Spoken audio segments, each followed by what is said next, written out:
Welcome to a Sugar Bowl edition of UGA Sports Live with the head coach Jim Donnan, College Football Hall of Famer, former Georgia head coach. He coached Kirby Smart. We're doing this from our UGA Sports Watch Along studio. And coach, in 2 nights, you and I will be sitting here watching Georgia versus Ole Miss Part 2. And we have a whole crew of UGA Sports staffers down there today for media obligations that players and coaches are going through. So let me just start with that, Coach, as we begin to look ahead to this game. And I hope you had a Merry Christmas. And Definitely the same for had all a of our Merry viewers. Christmas, and saw some good pics of you and your girls, so that was exciting. But I think this is a great time of the year for our team from the standpoint they've had a good prep, did a good job of recovery. We still have some injuries, but not as many that we've had over the year as far as just really guys coming back. So I think people say, how can you play a team twice in 1 year and all that? But I really believe from the standpoint of, beat them twice. But I just think our players are very confident and they understand that what happened last year is what can't happen this year. You can't lose the game by that from the standpoint, all the bad things that happened in a Notre Dame game, give a team a chance to beat you because you have the things that happened to us. So really worked hard on the fundamentals and worked some of these new guys in to give them some more reps that you get for bowl practices. And also 9 new enrollees that graduated. We'll have some more in the January, but they were able to come and do some work with us too. So just a real good December for Georgia. And let's start with the injury report that came out earlier this week. 2 notable names that are in the probable section that we have not seen for a while. And at least my assumption is that we would not see them again. So they've worked really hard to get to this. Probable are tight end Ethan Barbour, who we saw as getting in the rotation early in the season for Georgia. And then Colby Young, the wide receiver, who's been really working hard to rehab from his injury. Now, I don't know if they'll play, Coach, and maybe you know more than I do. But even if to get to this point, doesn't that have to lift up the team to see those guys work that hard? Well, 2 points here. First of all, in Colby's situation, his last rattling out of the box, really. I mean, no chance to play anymore in his career except professional football. And he's such a team guy, and he was, regardless of how it happened last year, it was kind of a miscarriage of justice. I mean, he certainly deserves some discipline, but not to the extent that he had to miss the whole year like he did. And that was later rectified. But then he came back and was having a really good year and then had the injury. But he's worked so hard for the rehab, and he shows the selfish part that most people would take and say, well, I'm just going to get ready for my pro combine and get ready. He wants to play for Georgia, and it's a little risk involved, but I don't think he would be out there if it was a major risk. But what he gives you, and we'll talk about Ethan, and again, he gives you a supreme presence on the X side of the field, the weak side of the field, a big target. And if you notice some of our plays during the course of the year, particularly third down possession plays where a guy's got to beat a guy on an out route or a comeback or just a muscle curl where you got to get away from press coverage. We don't have a real strength guy to do that. And also just his body carries all the target area that he has to throw to. And you add that to the red zone. I just think even if he plays 15 or 20 plays, that'll be significant.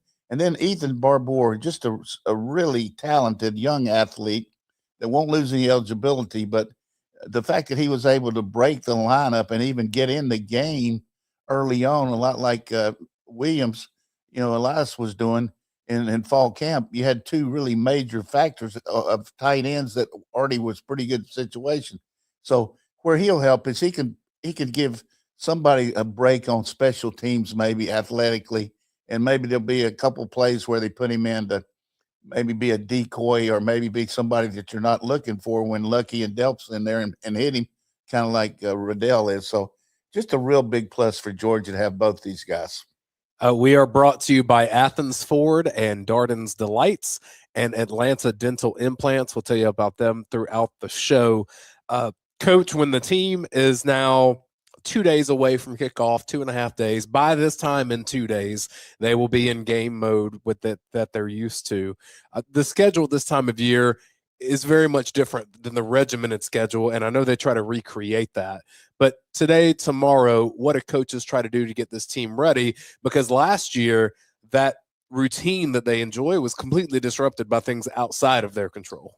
Yeah, I mean, when you had there were several things down there, the tragedy in the Bourbon Street area, and then of course Kirby's father's accident, and then subsequent death. Really disheartening situation for everybody. But I think the thing that Kirby tries to do is manufacture the week like if we could just pretend like Thursday is a Saturday. So in our team's mind, today is a Thursday practice. From that standpoint, tomorrow will be a Friday, what they call a subscript, where they just go over to the dome and walk through situational type things like how to line up on an onside kick, what to do after a safety. If we're going for 2 in overtime, like we had to do against Tech, these are our play. Just 30 or 40, just respond to the substitution type deal. But today is like the Hayes in the barn day. They'll do a really good walkthrough on special teams, and then they'll go out and do work on their goal line stuff, their coming out stuff on offense, third down. Defense will do the same thing. And then at the end, they'll just do a couple mock situations. Then I think they have a media obligation today where Roddy and our teams over there get a chance to interview all the players. And it's good for the kids to get out there and some of the ones that aren't in the limelight to talk to the press. And then and that particular one, you'll hear a lot of reporters really rave about that session because it's a big open room. You can go to pretty much anyone you want to, and that doesn't happen but once a year, and that is at the bowl games. Yeah, I mean, Kirby's got a tight rein on these guys, and I like that. But you're involved in a playoff situation where the media criteria is set up by the playoffs. I mean, just like earlier in the week, they had an open session for Georgia that the media could watch practice, which would never happen if we were playing in a bowl game. And even beyond that, record video of practice, right, which is even more infrequent. That's just a no around here, and that's just the way he does things. Which it's okay with me. But anyhow, and Ole Miss probably on the same kind of plan because Pete Golding coached with Coach Bryant, Coach Saban,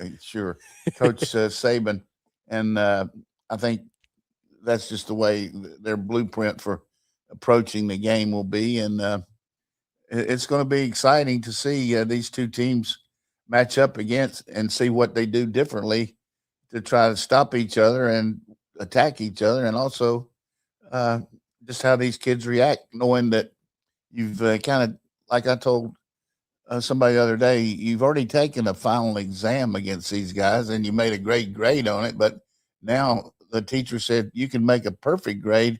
I'm going to let you take it again, or you can lessen your grade by taking it again. So we're either going to either do better or worse. So we'll have to see. We mentioned the injury situation for Georgia, notably for Ole Miss. Keywan Lacey, the great running back, one of the best in the country. We saw him against Tulane have an injury to his shoulder, and he told reporters that was the AC joint in the shoulder, but he said he's good to go. I have to imagine Georgia will do its best to test that to see if he's really good to go. Yeah, it's one thing to be a running back and have something wrong with your lower body because, you can't, when you've got an injury to your ankle, knee, hamstring and all that, you just don't have the push off. But you can get by with a upper appendage situation. They can pad it up. He'll have to play through some pain, but you're not near as effective catching the ball or protecting on pass protection because of the hits there and because of the angles you have to use to catch the ball. But he's just a tremendous back, and I'm sure he might be altered a little bit, but not to the point that, the fact that he can go pretty much says that he's just going to have to play through some pain. And we're going to have to be aware of that because, he did score 2 touchdowns against us, but we did a pretty good job of limiting him. But the thing about us, we've improved at stopping the run, but we've really improved stopping the pass. So it's going to be, we didn't have to worry much about the run against Alabama. So now we're going to have to play the run and the pass. And you heard me talk all year. We're not real good on first and second down when a team runs those RPOs, and nobody is if they're effective. But hopefully, our own Brent Rollins came out with a stat about how many times he threw the ball over 10 yards, and he only completed 2 of them. Hopefully, he doesn't complete any of those deep balls, but he was magnificent on the other ones. Yeah, here's that stat. So in the first game with Georgia and OIe Miss, Trinidad Chambliss, and these are on throws beyond 10 yards, 2 of 11 for 56 yards. Gunnar Stockton was 8 of 10 for 157 yards and 2 touchdowns. And I love that stat because I think if you watch the game, you don't feel that way because of how explosive Ole Miss was. Yeah, I mean that's great that you've got that, and that's why I like having you on here. You got, beside the many things, you come up with that, but the point is, they're talking about there's no way Trinidad can play like he did the first game. Well, if he throws the ball deeper better, he can play better. And as far as Gunnar, 12 out of 12 in the second half.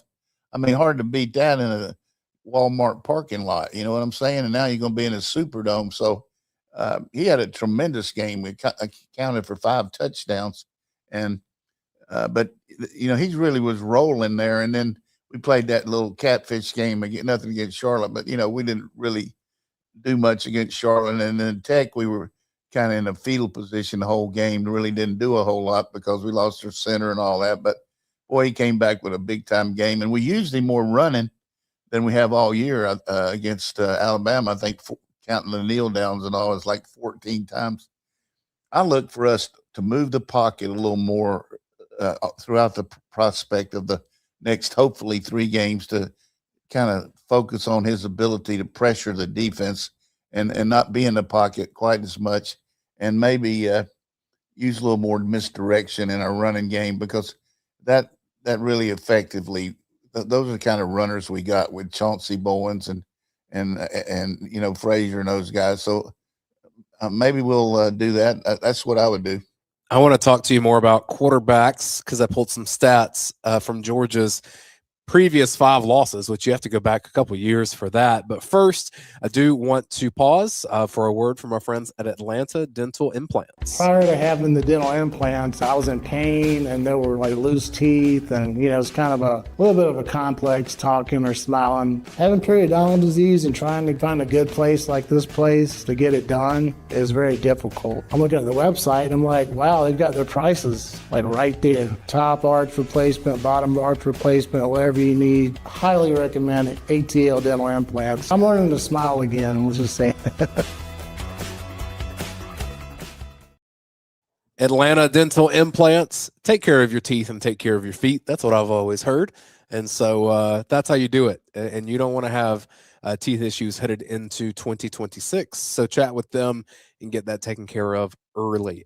All right, Coach. I looked at Georgia's last 5 losses, and you have to go back to 2023 to get to that. So we've got Alabama this year, Notre Dame last year, Ole Miss, and then Bama in 24 and then 23.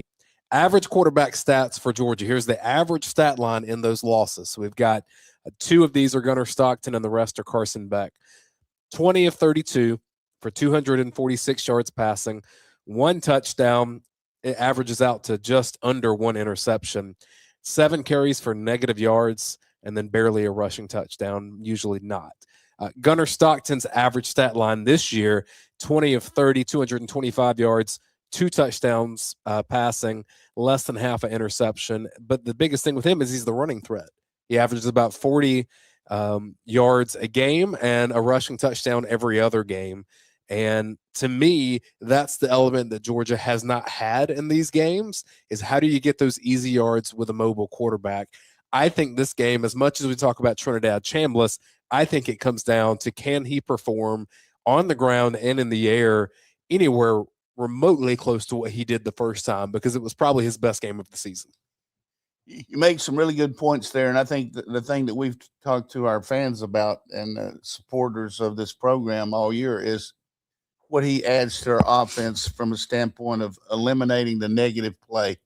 So you see time after time where you get pressure on him and he jumps around and he makes 2 or 3 yards instead of being 2nd and 14, it's 2nd and 6, or instead of being 3rd and 12, it's 3rd and 5. And sometimes on 3rd down, he makes a 1st down.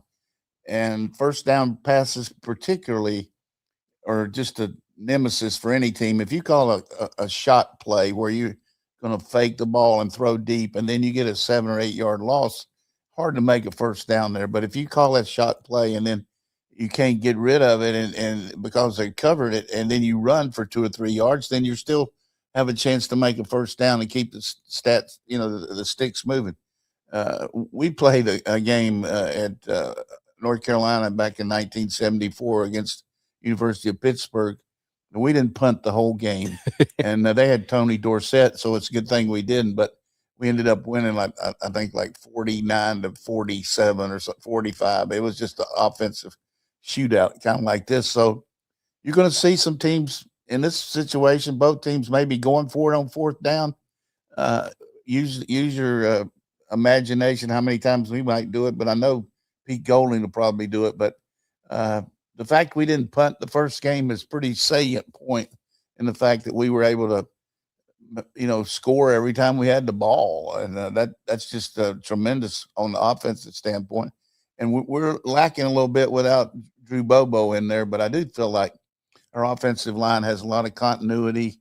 And the fact that Tolliver was able to play that game and get some confidence from his own self that he can do it in a big time atmosphere. So, and they don't play quite as much what we call mint or nose guard type.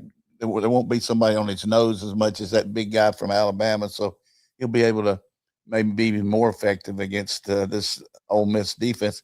And you got to think Ole Miss is going to sell the ranch here in this game. I mean, they couldn't stop us with what they tried last time. I think they'll try to confuse Gunner, use a lot of different pressures, and just look at, hey, let's win this series. You know what I mean? If we can win this series and get them off the field, and that's the way they're going to approach it. So, but that's why we're going to watch the game on Thursday night and hope all of y'all will watch it with us. I also pulled the stat lines for the quarterbacks in the games in Georgia's last 5 losses, the opposing quarterbacks. So this is Ty Simpson this year, Riley Leonard, Jackson Dart, Jalen Milroe.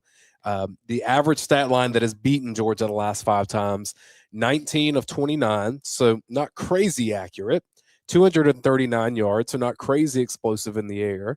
But the big thing here, 11 carries for 58 yards and then a touchdown rushing.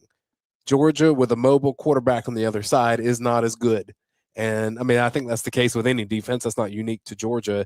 The thing about Trinidad Chambliss, his average stat line this year, 22 of 33 for 300 yards, 11 carries for 46 yards. He being mobile as a threat and combined with Kejuan Lacey the way that they do it, that's going to be the thing that can hurt Georgia the most. Yeah, without question in my mind, and it's not taking anything away. Milroe's a tremendous athlete for sure, but the combo that Trinidad presents, runner and passer, is really a challenge. And I think when you look at the way Simpson was able to scramble in the first game and make yards, and just unbelievable percentage on 3rd down. And comparatively speaking, though, as much as we want to talk about our offense, I think our defense has made quantum improvement from the first game. We're so much better rushing the passer. We have a lot more confidence in our pressure package. We've got some people in the secondary that have really gotten a lot better, i.e. Ellis Robinson, DeMello Jones. The addition of Dinkins in the secondary has just kind of, even though Aguero is a good player, he's not the man coverage guy that Dinkins is. And I just think, the way that these guys have understood that, hey, we're not the Georgia defense from the past as far as a bunch of stars, but we are a collective unit, and we can kind of augment each other and make it happen. But the bottom line, the old coach, our kicking game, I was watching against Oklahoma the other night, how much the kicking game destroyed that game. The punter dropping the punt, the best field goal kicker supposedly in the SEC, although I think our guy's better. missed 2 field goals. They had a bad penalty on a punt return, and just all the things that got to happen for you good in a game like that happened bad for OU. Go back to our game, we blocked a kick. We did a great job covering kicks, net punting, had a 22-yard punt return.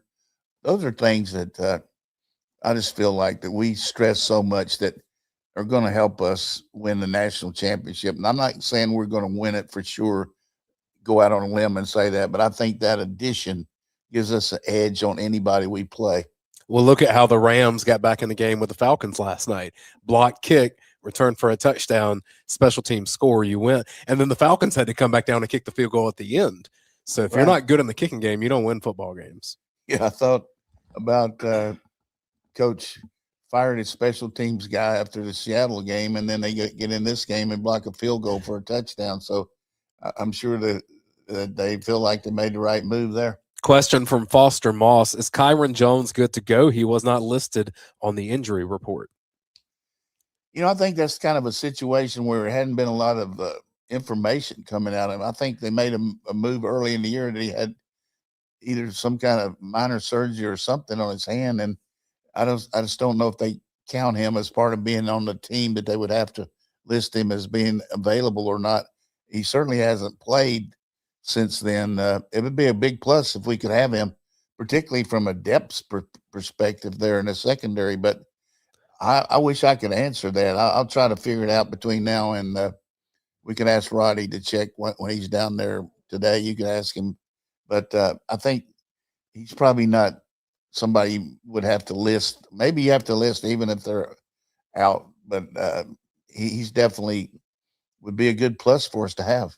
Yeah, and you mentioned Dinkins as well, who's been coming on. That would give Georgia a lot of options in depth, especially if Kyron were to be available. He wouldn't have to play as many reps as maybe he has early in the season. If you have more questions for Coach Donnan, leave them in the chat. We'll wrap the show with that here in about 10 minutes or so.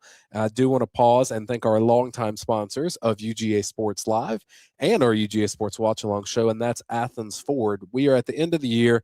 It is 2025, but in 2 days it will be 2026, and that means the 2026 vehicles are coming to the lot at Athens Ford, and this may be your chance to get a really good deal on a 2025, maybe that Ford Bronco Outer Banks and Badlands, up to $9,000 off MSRP or $8,000 off the 2025 Ford Explorer. To me, if you want to get a good vehicle and from people that you know are going to treat you right, you go out to Athens Ford and get it serviced there too. The 2025 Ford F-150 Lariat, up to $14,000 off of that MSRP and 0% APR for 60 months. Even if you're not ready to buy right now, go chat with them and just see what maybe your best plans are heading into the new year. They will shoot you straight over at Athens Ford on the west side of Athens. The thing that I had been wondering, Coach, because everyone's been saying Ole Miss can't be the same team without Lane Kiffin. It's the same offensive play callers. My main thing is that when you get to head coach decisions, go for it here, don't go for it here, pace of play, all of those things. Now you have a defensive-minded head coach in Pete Golding. To me, that would feel like where that could be the most different part of Ole Miss, in those big decisions that one person has to make. Do you lean what helps your defense or what helps your offense?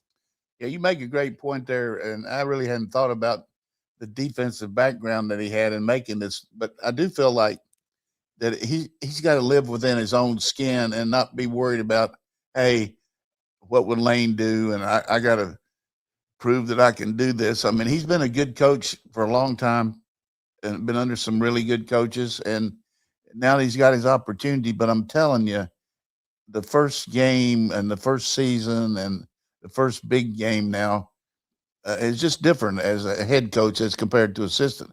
Not only just the game itself, but all the stuff leading up to it, all the stuff he has to do press-wise, talking to the whole team instead of the defense, working on the transfer portal, all the different things that you just take for granted that, the head coach is going to do. He's got to do that now.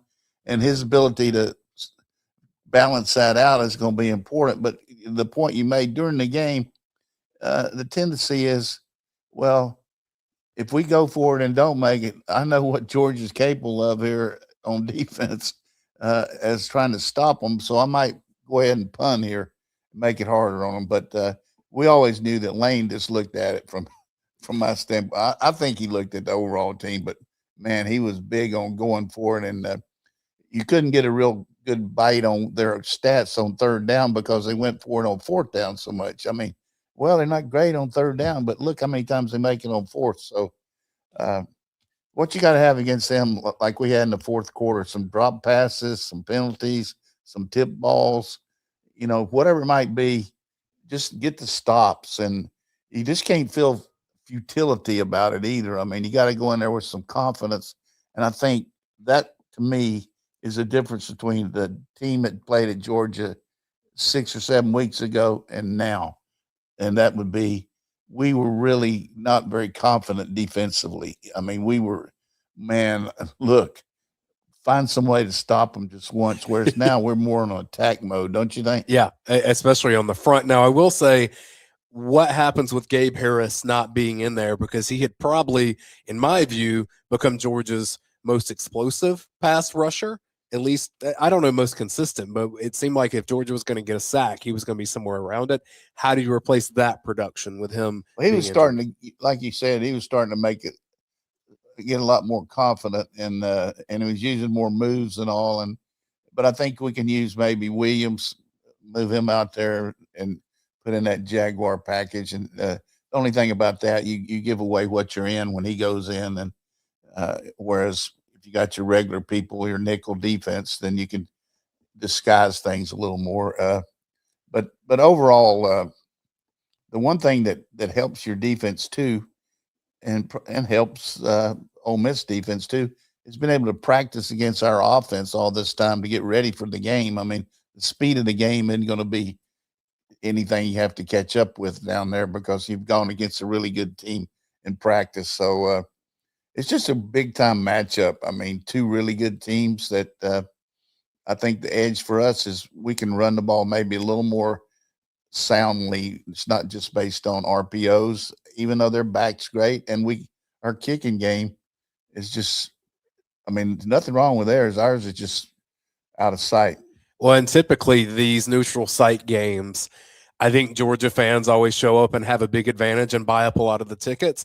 I suspect this will be about 50-50. I mean, this is one of the biggest games in the history of Ole Miss. Yeah, you got to feel like, I mean, I remember when I used to go down to Southern Miss and do games, and you'd be getting a fork in the road and you'd see New Orleans 90 miles or whatever, how far it was from Hattiesburg. I'm not sure, but it's an easy trip for a lot of these people to go to that game.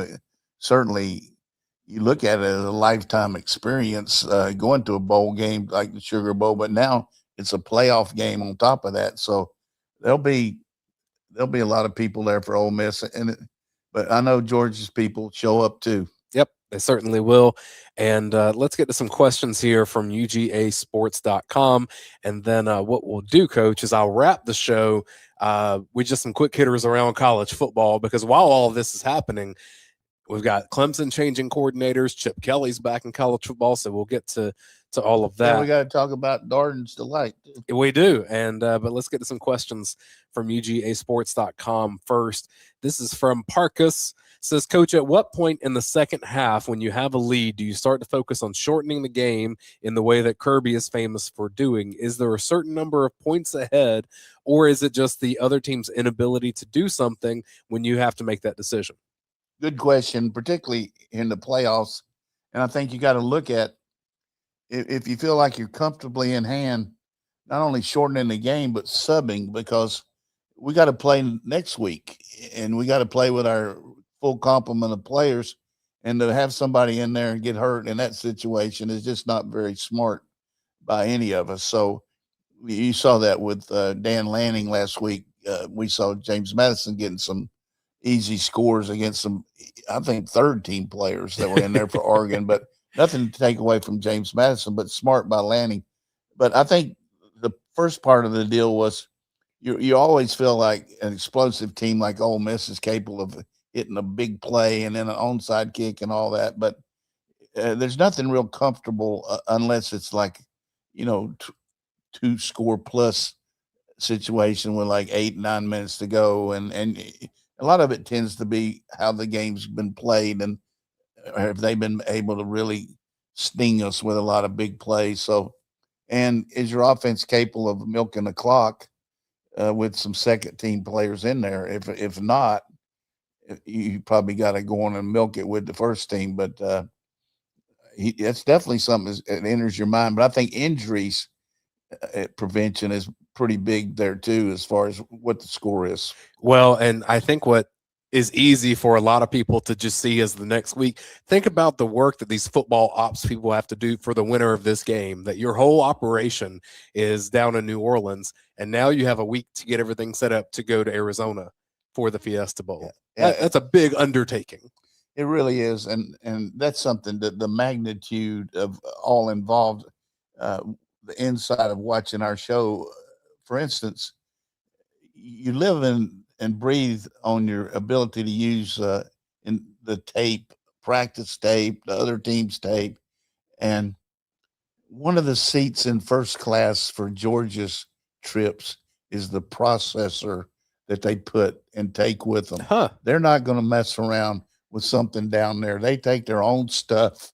And I'm sure I've never heard other teams do it, but they want that baby down there where they can get their stuff and look at it like they normally do, as compared to just counting on a computer or something like that. They got their whole processor down there with them.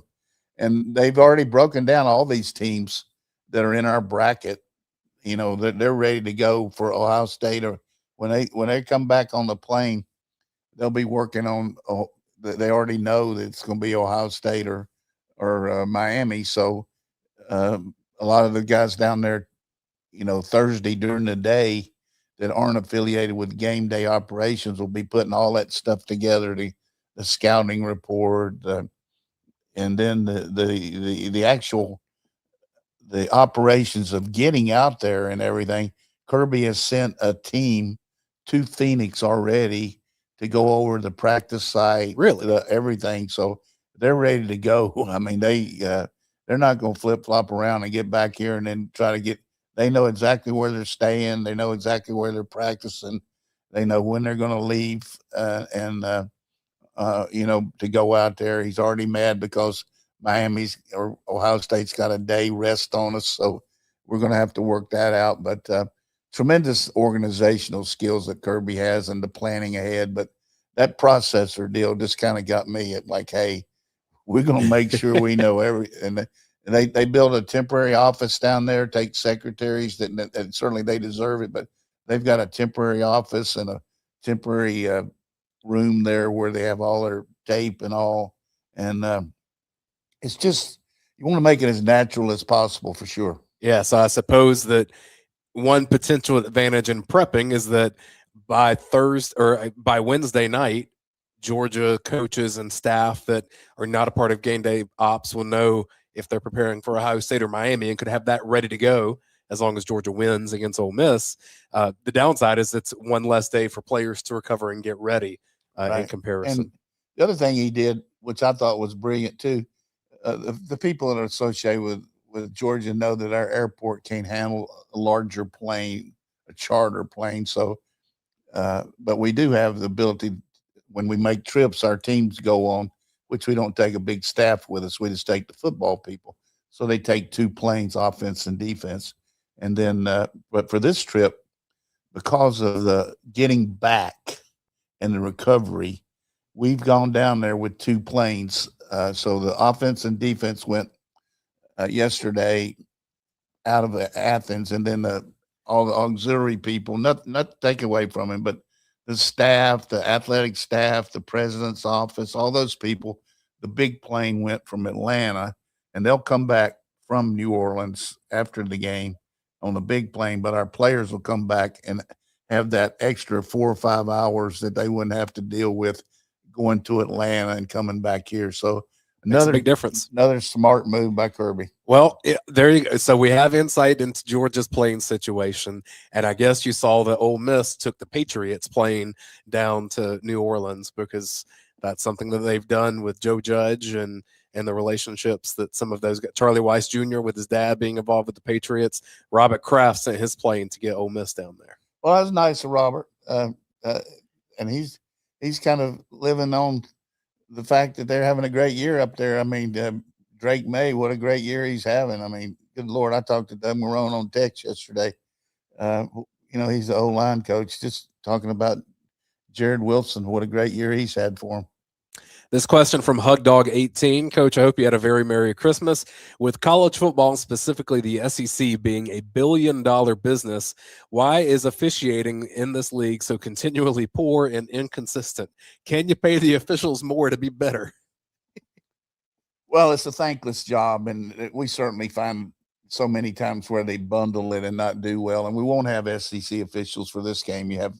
I'm not sure what league it'll be from, but Big 10 or ACC or Big 8, Big 12, who knows who they'll be from.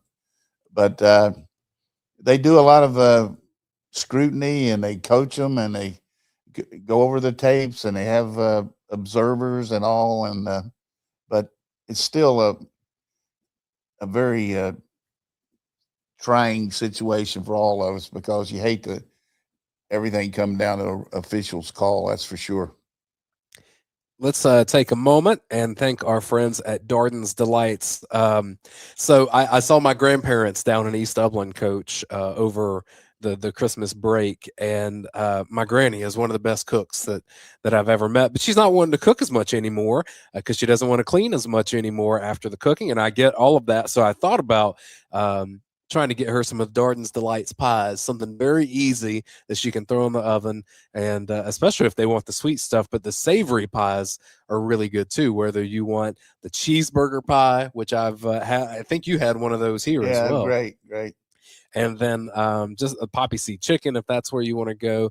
But if you want to get some, the dangerously delicious fudge pie from Darden's Delights, that's what they're famous for and what they're known for. And anytime that you purchase some of the Darden's Delights pies, like they do a lot of work with children that have developmental disabilities, and that's Darden. Their daughter is one of those. They also have a child at UGA. These are UGA people supporting Georgia people, and so you can support the folks over at Darden's Delights, Betsy Glass, and that whole crew. I hope that they all had a Merry Christmas. And, and the other thing you can get, give your employees a little New Year's bonus and get them all a pie or something. I think that'd be great.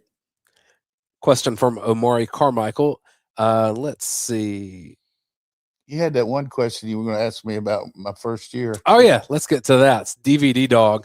All right, Coach Donnan, when you started your Georgia career, you had two tough losses, Southern Miss and South Carolina. Do you remember the pressure of what that felt like, or the scrutiny upon reflection? Do you have anything that you would have done differently starting out?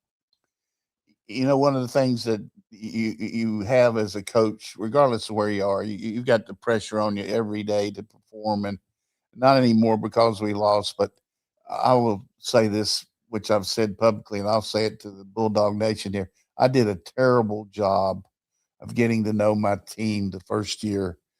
That really, one of the best qualities I have as a coach is recognizing a player and figuring out what he can do and putting him in a system and being involved in his day-to-day stuff. I was spending so much time raising money and trying to build a weight room and going out to these Bulldog clubs, which is part of the job. You got to be the coach, but not saying no, going speak at the Rotary Club, whatever it might be. I was trying to promote our program and, speaking at clinics and all that, but I needed more time with the players, bring them in the office. And so we didn't know our players good enough early on. We were playing some guys that weren't as good as guys that were on the bench. And as you saw our team at the end of the year, we got screwed by Ole Miss, bad call, but we were really peaking at the end of the year because we were doing better with our players. We had the better guys that understood. So I would say anybody that takes a new job in coaching, you got to be a promoter and build your facilities and all that, but you got to get to know your team. And I talked to Kirby about that when he got here, because he was undergoing the deal about trying to get a new facility here at indoor and going out to the speaking and all, but he did a really good job of getting to know the players and also the parents, because the parents of the team are so important because they can help you because they know what makes the kids tick. So boo on me, give me an F on that, and that cost me my first year. I did a terrible job on that, but I do feel like within the restraints that we had, facility wise, being on probation, all the things, Florida and Tennessee at their negative, that we started to get things a lot better as we got our team ready. And then over the next 3 years, we won a lot of games. We didn't do that great the last year after the injury to Quincy, but I'm just telling you, that was a bad mistake by the old coach. I want to end the show here. We have about 3 minutes left. Quickly, getting some things that happen around college football that aren't playoff related. Clemson fires its offensive coordinator, Garrett Riley. I listen to some Clemson radio. I do a weekly hit at a station over there just to hear some of the names that they were throwing out there. And it's all over the board, Coach, thinking that they could get Todd Monken from the Ravens, or maybe it's Chad Morris, who's been out of coaching for a year. They are Clemson is trying to find a new identity. Please get Chad back. I think he's a good coach, but not great in the big games. But I think Todd has made it clear he wants to coach in pro football, and Dabo's just got tremendous respect from me from what he's done career wise. But one of the things you got to do is adjust, and you just can't say, well, we've always done it like this. They got to get in the portal. I mean, where are they going to get some players? I mean, it's pretty obvious when Penn State had 33 opt-outs and they couldn't hardly make a first down. Yeah. They got to do something to get their offense going. I don't know that Riley's the whole fault or what might be, and it's not my job to critique Clemson, but I'm not worried too much about Clemson because that's not in our league, but they do recruit against us. So I'm hoping that Dabo can get it going again. He's a good guy. He does a lot for the community and he does a lot for the players, but a wise man changes and a fool never does. Chip Kelly's a name that may get floated out there, though he just accepted the Northwestern offensive coordinator job. Doesn't mean he couldn't take another job and leave that, but that was surprising to me that he would maybe wants to live in Chicago. One thing about Chip Kelly, he's a lifer, man. He loves football. I mean, he'd be down here right now drawing up plays if we were outside at the pool or something. He'd be drawing plays. He just loves football, and it'll be a challenge for him. I thought Northwestern, of course, they didn't have a very tough game against Central Michigan, but they've had a tough situation there over all that stuff that happened with Pat Fitzgerald.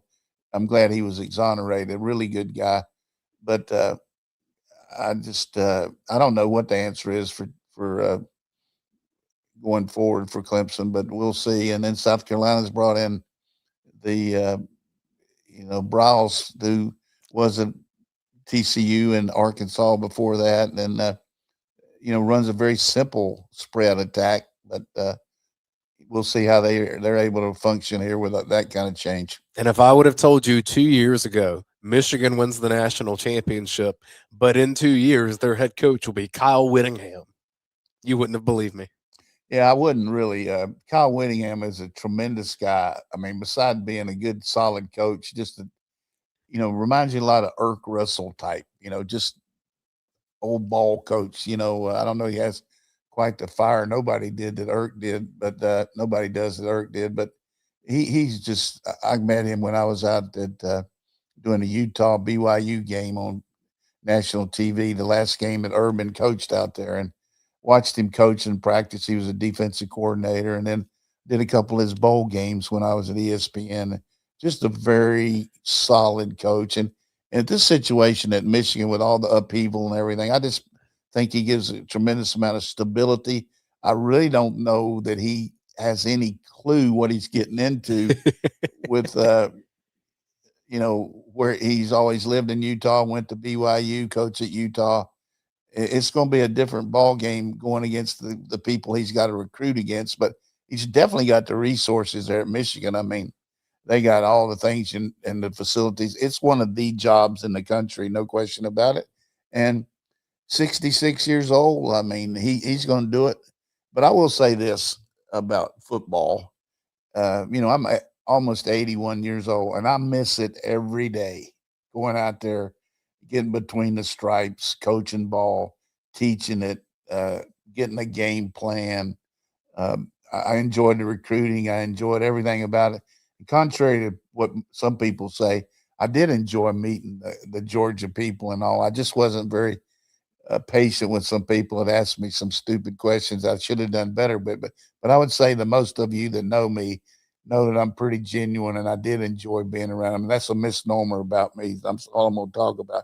But football wise, I mean, it's just a game. It just engulfs you, and being around me, I don't want to talk about how much I know or don't know or anything like that, but just a chess match, a calling the game, or being in a being in your hotel room the night before the Nebraska game, and hey, can we make a yard?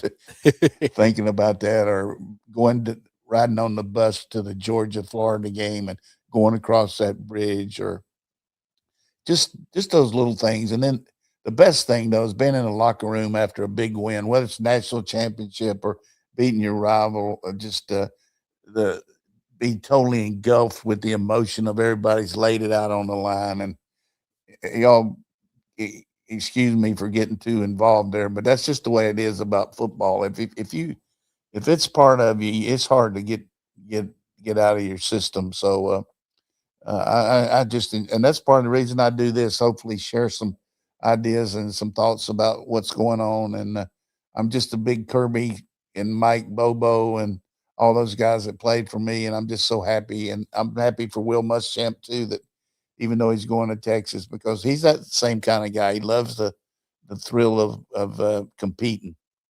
Well, one of the coolest moments this year for me personally in working with you, Coach, Georgia plays Marshall. And the night before, I'm over here, and some of your national champions from Marshall come to hang out with you at your house. And I got to see that connection that remains there from, I mean, this is from the 90s when that occurred. And it's like it never went away. And all the stories came back, all the connection, Yeah. all the meaningful things that happen on a football team that gels together. Yeah, that's nice of you to say, and you can't make that stuff up. But and then I was just gutted not being able to go out to that '85 reunion that Oklahoma had for our national championship team, and not being able to be out there Christmas with my family. But I'm making some progress, and it's just you got to measure your health in degrees, and my immune system is starting to get a little better. So hopefully I'll be able to travel a little more. But I did have one joke here to finish up here that I think you'll like. These four guys were talking about that they wanted to play golf the day after Christmas, but they were worried about their wives wouldn't let them go. But so they said, okay, we'll just meet out here on the 26th, and whoever shows up, shows up.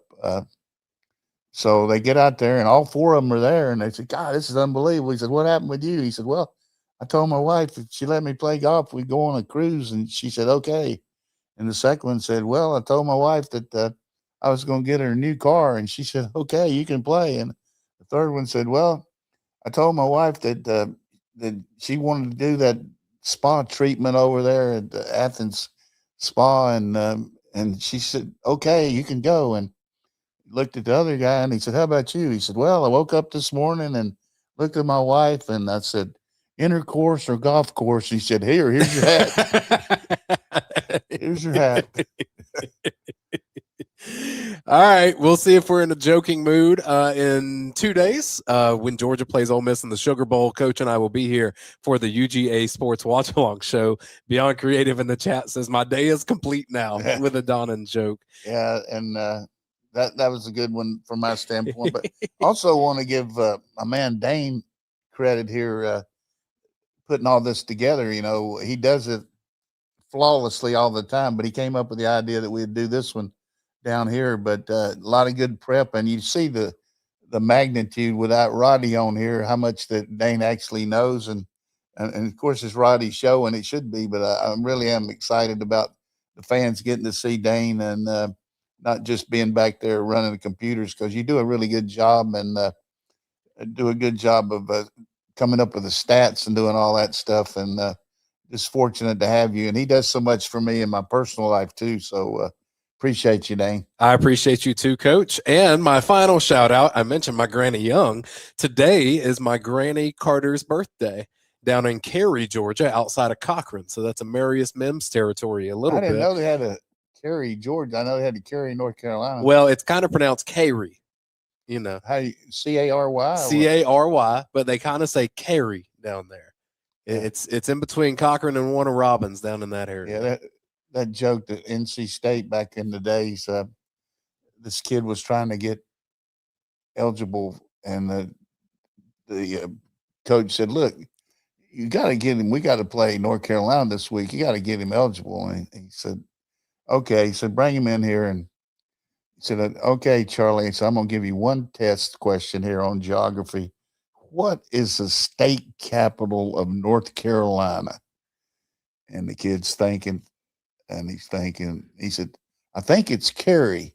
He said, "Well, that's okay. It's 15 miles from Raleigh, 85. You make 85." All right. We will see y'all for the watch along show with Jim Donnan. Late night. So let's get a nap in, Coach. And we'll be here for it for Georgia. Yeah, and tell OIe your Miss. friends that aren't, explain it to them that the ones that don't understand it. People ask me how you do it, but just maybe give them a real quick critique on, or not critique on, tell them how to get to watch it. You'll pull us up on your second screen. YouTube is what I suggest. Maybe you use Facebook, or if you use X, that's fine. But essentially, you'll pull that up on your phone or your laptop or your iPad. And then on your main TV screen, you have the broadcast of Georgia and OIe Miss. And just depending on how you're watching, you may have to pause the YouTube stream, or you may have to pause your satellite or your cable or your streaming of YouTube TV or whatever it is where you're watching Georgia. But then you get that synced up, and then you watch it for the rest of the game, and you get Georgia-centric commentary, and then maybe some jokes snuck in there too. Yeah, we'll have this game broken down to the max, and watch this. If here's a little challenge: if everybody would just pick out 2 people they could email or text or call and tell them about that, just as a favor to old coach, and see if we can get. We had over 250,000 for the Florida game, and I'm sure we won't have that with this one, but if we could hit 100,000, that'd be great. That's good for my morale. All right, well, let's get the morale up. Georgia and OIe Miss in 2 days. Thank y'all for watching. We'll see y'all next time here on UGASports.